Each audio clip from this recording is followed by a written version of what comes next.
Here we're going to talk about 19 rules of typography taken from a book by Rob Carter. There are 19 basic rules here which I'm going to go over briefly, and remember that you want to know these rules and you want to work with them before you take off and do wild and crazy typographic experiments. Certainly there are designers that have done that very well, but guaranteed they have understood and used these rules before breaking into the unconventional terrain, as is said here. So rule number 1, for optimum legibility, choose classical time-tested typefaces. Now in this course you're given a set of required fonts to use, so you're all set there. And all of the fonts that you're using in the class have been time-tested and proven to be very applicable to many different applications. So that isn't a problem here in this course. Going forward, when you're on your own, you want to keep in mind that for body copy generally, use really readable typefaces. Number 2, be mindful not to use too many at one time. A good rule of thumb is really no more than 2 in a piece. It's best, of course, if you're not sure, to just stick with one font and use different styles of it. But 2, maybe 3, depending upon what you're doing, but really keep it simple. Number 3, avoid combining typefaces that are too similar.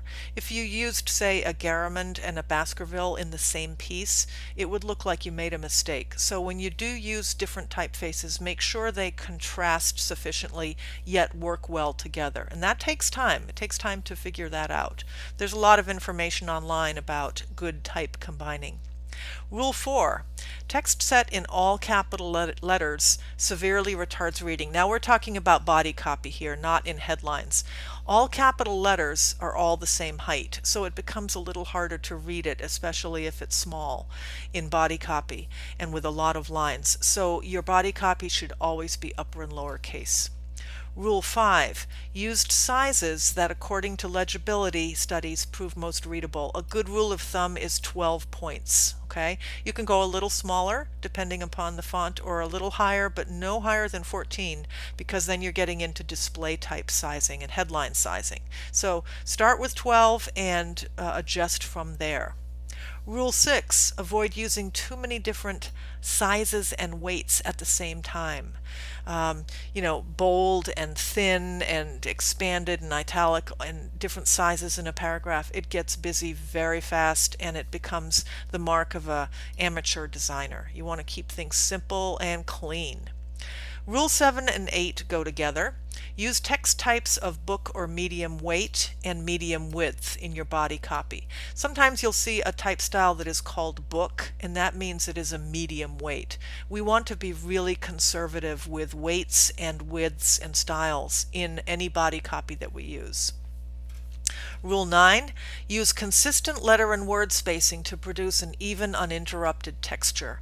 Your paragraphs have a texture. The letters and the words and lines work together, and you want to have a nice, even texture throughout your paragraph. Sometimes we talk about type color, text color, and that isn't the color of the letters, but rather the spacing, which creates an either dark, tightly spaced look or a wide open, lighter look. Whatever you choose, it should be consistent throughout your paragraph, and you do that with your tracking and your word and letter spacing. Rule 10, appropriate line lengths. Lines that are too long or too short can really make it hard to read. Notice that I have nice wide margins on this page here. The line length is easy to read. It's not too long, but it's not short and choppy either. A good rule of thumb here is to use about 10 to 12 words per line. Good rule of thumb. Rule 11. For text type, use line spacing, also known as leading, that carries the eye from one line to the next. Usually your leading should be a couple of points higher than your type size, as you see here in this specification. Rule 12, flush left, rag right is a really good alignment, and that's what this is set in. The left side is straight, the right side is ragged. It's the most readable because the word and letter spacing is the most even in that alignment. Sometimes justified can be really attractive, but you'll have to work with your tracking to make sure there aren't any holes in the text if you do use that. Rule 13, Consistent rhythmic rags. Now on the computer, this is pretty much given to you because when you set up your paragraphs, your line lengths are determined by the computer and you're not going to get really weird rags. But if you ever have to break your own lines with a hard return, make sure that you don't have really long lines and then really short ones together. Make sure the right side of a ragged alignment is fairly smooth and consistent. Rule 14, clearly indicate paragraphs. The two most common ways to do it are by indenting the first line. I don't really like that as much because it creates a rag on the left. It's much better, I think, and most designers feel this way now, is just to insert additional space between your paragraphs. Rule 15, avoid widows and orphans. Now this particular rule does have an orphan, rather a widow in it, and that's a little word at the end of a paragraph. You want to avoid those because they can be distracting, and you can do that by working with your tracking or your type size. You want to avoid those short little lines at the end. And yes, it's left there on purpose to show you. Rule 16, be careful how you emphasize your elements within body text. Don't just use bold and italic and change your type size or color arbitrarily. Make sure that anything you emphasize has a really good reason to be emphasized. 17, always maintain the integrity of type. Now with a logo, sometimes you can stretch or alter your letters, but for body copy, we want to really pay homage to the beauty of the typefaces that we're using. It's not considered good form to distort and stretch letters. Rule 18, for body copy especially, use that baseline. Don't have letters and words flying off into space because that will retard the reading significantly.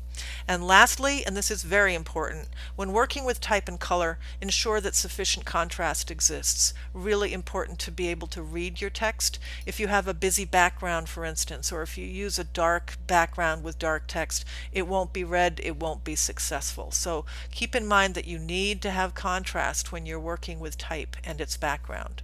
So I hope these tips are helpful.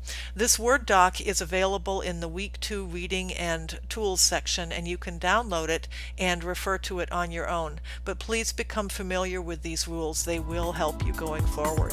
Thanks.